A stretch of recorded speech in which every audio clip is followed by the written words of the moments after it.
संसार में आई हुई आपत्ति नष्ट हो और सारे संसार में सुख प्राप्त हो, चैन प्राप्त हो, सारे संसार का मंगल हो। इसी कामना के साथ वंदना बोलेंगे। नमो तस्सा भगवतो अरहतो सम्मा संबुद्धस्सा। विचारों की स्वतंत्रता यही मानव के विकास का मूल है और यही मूल बुद्ध धम्म को दूसरे धर्मों से अलग रखता है। जैसे मानव को बुद्धि का अतिरिक्त गुण उसे दूसरे पशुओं से विभक्त करता है। जहां दुनिया भर में महानतम क्रांतियां शस्त्रों के बल पर होती रही है, वही बुद्ध धम्म की क्रांतियां हमेशा वैचारिक तत्वों पर हुई है, जो अधिक प्रगाढ़ तथा प्रभावी साबित हुई। ऐसी ही एक विश्व की महान क्रांति तथागत बुद्ध तथा सम्राट अशोक के हजारों वर्षों बाद भारत भूमि में हुई, जिसका उद्देश्य था इस देश के लोगों को पुनर्जागरूक कर उनमें मानवतावादी बुद्ध धम्म के स्थापना की क्रांति।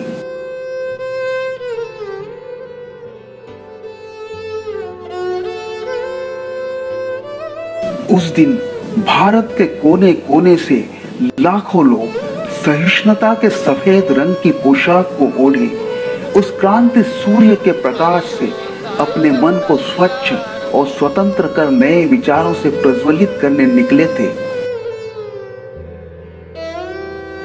17 साल का होक्टू बड़े जोश से उस भीड़ को चीरता आगे बढ़ रहा था, जो भंडारा जिला पवनी तहसील के इटगांव से नागभूमि के लिए निकला था।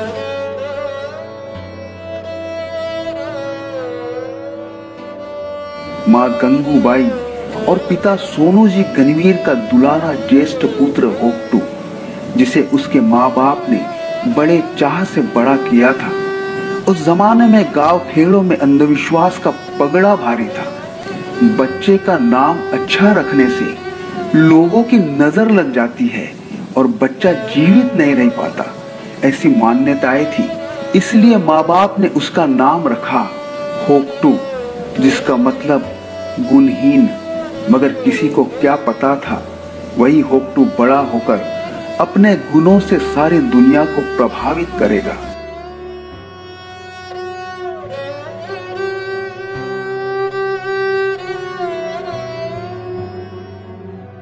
होक्टू ने बचपन से ही अपने दुर्लक्षित दारिद्र्य समाज को देखा था। अनगिनत अधार्मिक बंधनों से बंधुआ दिशाहीन समाज की दशा उसे व्यतीत करती थी। वह हर वक्त अपने समाज से अंधविश्वास और अंधश्रद्धाएं दूर करने के मार्ग तलाशता था। उसने डॉक्टर बाबा साहब आम्बेडकर का नाम सुना था, जो किसी मसीहा की तरह भारत भूमि पर दुर्लक्षितों के प्रश्नों के लिए संघर्ष कर रहे थे। होक्टू ने 1954 के अप्रैल महीने में अपने तहसील के मैदान में आयोजित सार्वजनिक सभा में बाबा साहब के सामाजिक परिवर्तन के संबोधन को सुना था। तभी से वह उनसे बहुत प्रभावित हुआ था और 2.5 साल बाद जब उसे पता चला डॉक्टर बाबा साहब इस दुर्लक्षित समाज को उनके पुराने रीति रिवाजों से और परंपराओं से हमेशा के लिए मुक्त करने के लिए 14 अक्टूबर 1956 को नई दिशा देने वाले हैं, तो उससे रहा नहीं गया और वह लाखों भारतीयों की तरह बरबस नागपुर की तरफ बढ़ने लगा। उस दिन की अभूतपूर्व धम्म दीक्षा से कई नौजवानों के मन प्रफुल्लित हुए। दुर्लक्षितों को नई दिशा मिली। वे धम्म के लिए सेवा, त्याग और बलिदान के लिए आतुर हुए। होक्टू भी घर आकर समाज के लिए कुछ करने की तमन्ना से व्याकुल रहने लगा और आखिर में उसने अपने मन पर विजय पा ली और 21 साल का वयस्क होते ही 1960 में उसने सारे सामाजिक पारिवारिक बंधनों से मुक्त होकर गृह त्याग किया।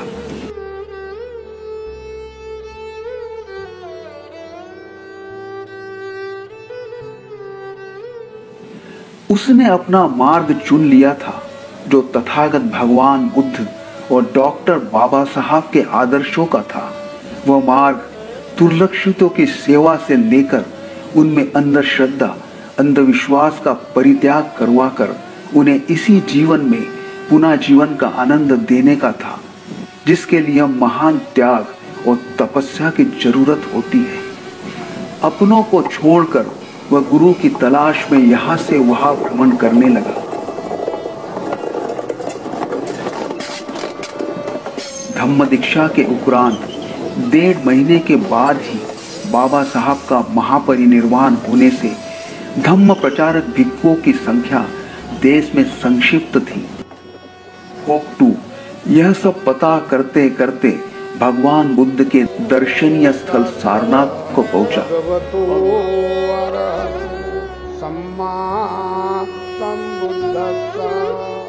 और वहां पर 11 नवंबर 1962 को पूज्य चरण भदंत डी शासन श्री द्वारा सदानंद नाम से सामने दीक्षा ली और होक्टू के नए जीवन की शुरुआत हुई। नमो तस्सा भगवतो अरहतो सम्मा संबुद्धस्सा।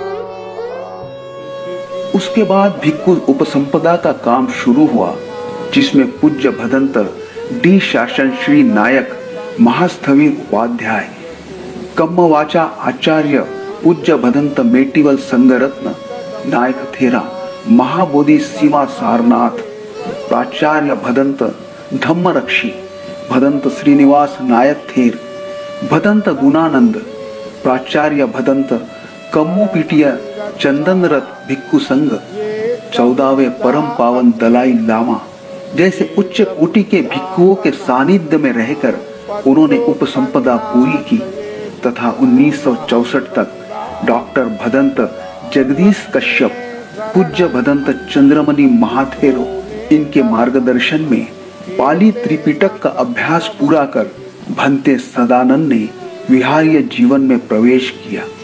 1965 में उन्होंने दी भारतीय बौद्ध सेवा संघ की स्थापना कर धम्म प्रचार को गति देना शुरू किया। इसी दौरान धम्म प्रचार के लिए उनका वर्धा में आगमन हुआ। वे गांव से बाहर एक टीले पर धम्म देशना देते थे। धीरे धीरे वहां पर धम्म अनुयायियों की संख्या बढ़ने लगी। भदंत सदानंद ने धम्म के प्रति लोगों की रुचि देखकर वहां बुद्ध विहार बनाने का निर्णय लिया और उसी टीले नुमा सरकारी पड़ीत जमीन पर पूज्य भदंत एच राष्ट्रपाल तथा पूज्य भदंत आनंद कौशल्यायन के हाथों से बुद्ध गया से लाई गई बोधि वृक्ष की शाखा का रोपण किया। उपरांत उस जगह पर बुद्ध विहार बांधने के लिए उन्हें अनेक संघर्षों का सामना करना पड़ा, यहाँ तक के प्राणांत उपोषण तक करना पड़ा। तब जाकर कई वर्षों के सतत संघर्ष के बाद वह जगह बुद्ध विहार के लिए संरक्षित की गई और दिनांक 2003 को लोक वर्गनी से धम्मराजिक महाविहार का निर्माण हुआ।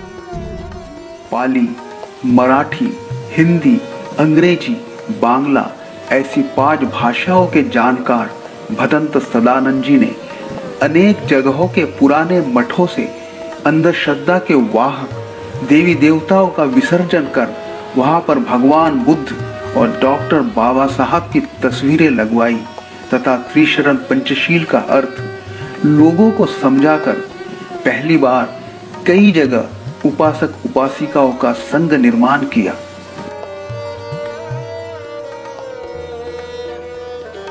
उन्होंने धम्म दीक्षा के अनेकों बार कार्यक्रम किए।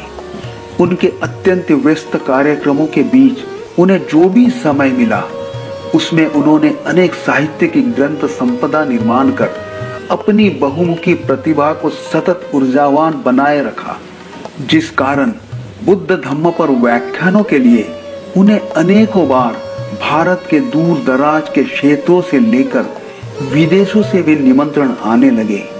अपने व्यस्त क्रियाकलापों से समय निकालकर वे धम्म के प्रचार और प्रसार के लिए हमेशा उत्साही तथा अग्रगण्य रहे। उन्होंने जगह जगह श्रामणेर दीक्षा से लेकर उपसंपदा दीक्षा के कार्यक्रम लेकर नए ऊर्जावान भिक्षुओं को धम्म प्रसार के कार्य में उत्साहित किया। वे जागतिक त्रिपिटक पठन संस्था के थाईलैंड में न सिर्फ सदस्य रहे बल्कि धम्म प्रचार प्रसार कार्य के लिए एशिया से लेकर यूरोप तक उन्होंने अथक भ्रमण किया।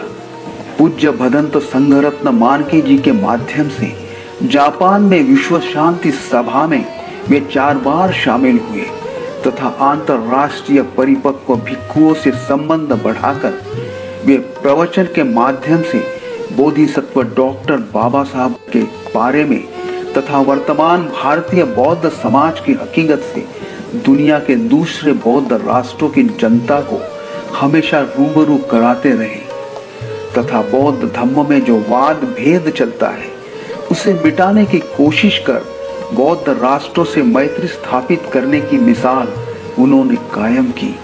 बुद्ध धम्म में अपना पूर्ण जीवन समर्पित करने के लिए उन्हें न सिर्फ अनेक पुरस्कारों से अलंकृत किया गया बल्कि सद्धम्मादित्य तथा धम्मदूत जैसे अनेक उपाधियों से सम्मानित भी किया गया और बुद्ध धम्म का अभ्यास तथा प्रसार में उनके योगदान से प्रभावित होकर अखिल भारतीय भिक्षु संघ ने उन्हें सन 2000 में संघानुशासक के पद पर विराजमान कर उनका गौरव किया। निरंतर तथागत भगवान गौतम बुद्ध के विश्वव्यापी धम्मदान के कार्य को पैदल घूम घूम कर शहरों, गांवों और कस्बों में बहुजन हिताय बहुजन सुखाय का बुद्ध संदेश अविरत लोगों को देते रहे। गांव के एक जिज्ञासु बालक से लेकर आदर्श भिक्षु का जीवन जीकर उन्होंने न सिर्फ भिक्षुओं के सामने बल्कि सारे मानव जाति के सामने त्याग, सेवा और सदाचार का आदर्श प्रस्तुत किया।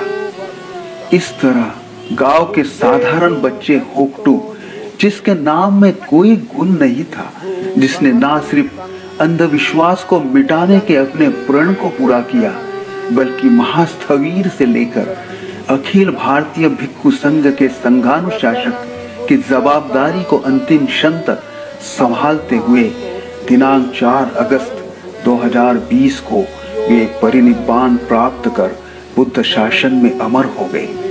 डॉक्टर बाबा साहब के धम्म क्रांति के बाद भारत में हुए बौद्ध धम्म के उदय तथा धम्म आंदोलन को हमेशा गतिमान रखने में उनके प्रामाणिक प्रयास और यत्नों को बौद्ध धम्म का इतिहास चिरकाल तक सदैव याद रखेगा। स्वाख्यातो भगवता धम्मो संदे। श्रद्धेय पूज्य सदानंद जी महास्थवीर, इनके परिनिर्वाण हेतु श्रद्धांजलि अर्पित करता हूँ। अनिच्चावत संकारा, यह बुद्ध का महान उपदेश है। इस संसार में जो भी कोई प्राण निर्माण होता है उस प्राण को अंतिम का स्वीकार करना ही पड़ता है। तथागत के इस महान उपदेश को, निसर्ग के इस नियम को स्वीकार कर श्रद्धेय पूज्य भदंत सदानंद जी महास्थवीर, इनका परिनिर्वाण हुआ है। मैं फिलहाल में जापान में निवास कर रहा हूँ।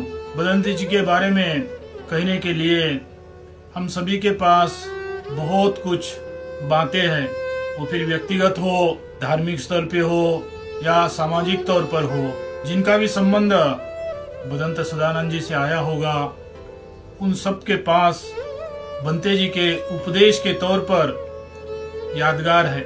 हमारे गुरुजी पूजनीय भदंत सोमन होड़िसा जी, पयामिता संघ, पयामिता जापान कमेटी के आमंत्रण से आप 3-4 बार जापान भी आए, अर्थात आपका जापानी भिक्षु या मान्यवर, तमाम मान्यवरों से गहरा संबंध भी है। It is really sad that His Majesty Sadananda passed away. When I visited in December last year, His Majesty Sadananda was fine. It has been almost 40 years since I visited Nagpur. No matter how many times I visited Nagpur again, at any time His Majesty Sadananda welcomed me with that very nice smile face. Also, His Majesty Sadananda came to my temple again, the Kabuzanji, with Archbishop Medankal. I really had a very lot of memories. His Majesty Sadananda has made a great deal of contribution to the Buddhist exchange between Japan and India. I think that I cannot meet even if I go to Nagpur, tears comes out. A man who knew when Sangharatana was about to return to India about 40 years ago, that very important person has left away for another world. It is really a pity thing. And the most unfortunate thing is that I cannot meet that smile again anymore. I'm really sad. I had funerals at my temples in Japan, and I sincerely hope that Sadananda will continue to watch us with that great smile from heaven. Today I would like to say about Sadananda Mahathira of India. I was working with him last about 15-16 years ago. He very kind person, very kind monk, and we donate Buddha statue to Thambarachik Buddha Vihar, and we always have been with together in many activity about Buddhist activity in Nagpur and in Maharashtra state. He very helpful for us. When I heard about his passing away on 4th, I'm very sad. I'm very sorry for that. I hope he can go to Nivarana peacefully. I'm very proud of him. Bhante जी ने शुरुआत में जो कुछ काम करना चाहिए था, लोगों के बीच में धर्म के प्रति श्रद्धा निर्माण करना, उनको वंदना सिखाना, और आज जो हम लोग विहार देख रहे हैं, उस विहार की प्रेरणा देने के लिए भी बंते जी का ही उसमें बहुत बड़ा योगदान रहा है। 2000 में बंते जी का अखिल भारतीय भिक्षु संघ के संघानुशासक के तौर पर उनको नियुक्त किया गया था। तो उसी समय से लेकर तो आज तक करीबन 20 साल बंते जी संघानुशासक के पद पर रहे। और मेरे तरफ से जय भीम, बदंत संगरत मंगेश जी की ओर से और कई प्रोग्राम में साथ मिला है, और उनकी जो प्रवचन और उनकी भाषण इतना सुंदर लोगों को प्रवचन करता है, तो उसी के माध्यम से मुझे भी बहुत सारे ज्ञान मिला है। पंडित जी अपनी उम्र भर इस भिक्षु की लिबास में बैठा है और लोगों की सेवा किया है, और लोगों को प्रवचन किया है, और लोगों के घर में सुख दुख की पूछाई भी किया है। भगवंत सदानंद जी महास्तव, उन्होंने महाराष्ट्र में नहीं तो महाराष्ट्र के बाहर कई परिषदों में अपने विचारों से लोगों को ओत-प्रोत कर समाज जागृति का कार्य करते समय कई प्रांतों में भी गांव कस्बे में भगवंत धम्मकीर्ति जी के साथ रहकर उस समय शिविरों के माध्यम से, धम्म परिषदों के माध्यम से लोक जनमानस में जन जागृति करने का प्रयास किया। भगवंत सदानंद जी असंख्य जो दिन दुखित लोग हैं उन्हें दिशा निर्देशन कर उन्हें अत्यधिक के मार्ग पर अग्रसर होने के लिए प्रवृत्त किया। श्रीलंका महाबोधि सोसाइटी अगर न होती तो आज हमें डॉक्टर बदंत सावंगी मेदनकर जी, धर्मकीर्ति जी और हमारे तीसरे पूज्य बदंत सदानंद जी या पूज्य बदंत जिन्होंने मऊ का जो भीम जन्मभूमि का काम किया है, शिल्पकार है, हमारे धर्मशील जी नाम थे। तो आज सही में ये 4 लोगों की दिल जमाई होकर इन लोगों ने बौद्ध धर्म का प्रसार किया। रूपंग जीरति मत्सानंग नामंग भूतंग नजीरति, रूप काया से तो खत्म हो गए, लेकिन उनका जो कर्म है, उनके जो कर्तव्य है, ये उनका नाम और रूप कभी नष्ट होने वाला नहीं है। भिक्षु संघ के लिए उन्होंने बहुत कार्य किया है, आप जानते हैं। आज ये जो महाराष्ट्र में भिक्षु दिख रहे, उनकी प्रेरणा से बहुत सारे भिक्षु ने दीक्षा लिया। उनकी सेवा करने का अवसर प्राप्त हुआ। उनकी सेवा करते वक्त भंते जी मुझे बताया करते थे कि धम्मशिखर भारत देश में जितने भी खासकर तुम जहाँ रहते हो वहाँ का मध्य प्रदेश छत्तीसगढ़ इधर तुम विचरण करते हो तो यहाँ के भिक्षुओं के फ़ोन नंबर मोबाइल नंबर तुम मुझे दो, क्योंकि मुझे पूरे भारत देश में घूम घूम कर सभी भिक्षुओं को एक जगह लाना है, एकत्रित करना है और भिक्षु संघ एक आदर्श समाज के लिए बने और भिक्षु संघ की धम्म संगीति वहाँ बैठे और भिक्षु पवित्र जीवन अपना जिए और बहुत अच्छी तरीके से जिए। बहुत सारे भिक्षुओं की सुविधा और व्यवस्था नहीं हो पाती, उनकी ट्रेनिंग बराबर सही रूप से नहीं होने की वजह से। तो इस तरीके से मैं यह भिक्षुओं का ट्रेनिंग सेंटर निर्माण करना चाहता हूँ। भंते जी का कहना था, मैंने फ़ोन किया था तो भंते जी बता रहे थे कि महाबोधि महाविहार से जो मिट्टी और पानी जो देने की घटना है भिक्षु द्वारा, ये कतई भिक्षु संघ का इससे कोई समर्थन नहीं है और ना ही ऐसी कोई संस्था से जो विषमतावादी संगठन है, विषमतावादी विचारधारा जो फैलाना चाहते, ऐसी किसी भी संगठन से हमारा कोई लेना देना नहीं है और हमारा कोई संबंध नहीं है। हम तो भिक्षु संघ को पवित्र और निर्मल बनाना चाहते हैं, लेकिन कुछ भिक्षु को ट्रेनिंग नहीं मिलने की वजह से वो इस तरीके का आचरण करते तो हमें मेरे लिए बड़ी दुख की बात है।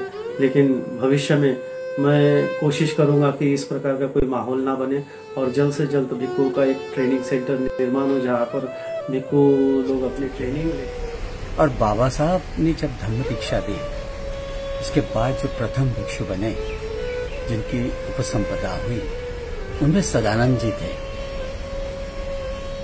उनसे मेरी हमेशा मुलाकात हुआ करती थी। मैं धम्म पढ़ाया करता था, शिविर लिया करता था, तो उसमें वे हमेशा मुझे प्रोत्साहित करते थे। इस निधन से एक बहुत समर्पित जीवन हम में से दूर जा चुका है।